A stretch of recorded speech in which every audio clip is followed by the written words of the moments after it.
জুলাই পদযাত্রার মাসব্যাপী কর্মসূচির অংশ হিসেবে শনিবার কক্সবাজার ও বান্দরবানে পথসভা ও জনসমাবেশ করছে জাতীয় নাগরিক পার্টি। কর্মসূচির শুরুতে কক্সবাজারে পৌঁছান দলটির নেতারা।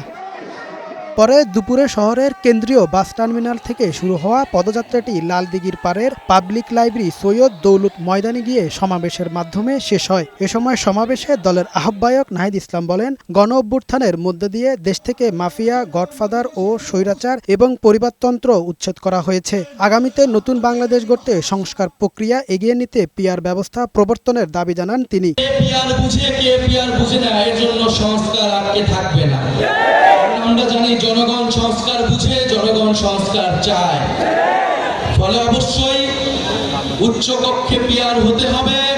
নির্বাচন কমিশন, দুদক সহ গুরুত্বপূর্ণ রাষ্ট্রীয় প্রতিষ্ঠানে নিরপেক্ষভাবে নিয়োগের জন্য কমিটি, সাংবিধানিক কমিটি তৈরি করতে হবে। এছাড়া দেশের আইন শৃঙ্খলা পরিস্থিতির উন্নয়নে রোহিঙ্গা প্রত্যাবাসনে সরকারকে দ্রুত ব্যবস্থা নেওয়ার আহ্বান জানান নাহিদ। তাদের যাতে নিরাপত্তা, আইন শৃঙ্খলার বিঘ্নে না ঘটে, এই সবকিছু বিবেচনায় রোহিঙ্গাদের প্রত্যাবর্তনের জন্য অতি দ্রুত আমাদেরকে ব্যবস্থা নিতে হবে। কক্সবাজারের কর্মসূচি শেষে বান্দরবানের উদ্দেশ্যে রওনা দেন এনসিপির নেতারা। কামাল উদ্দিন, বৈশাখী সংবাদ।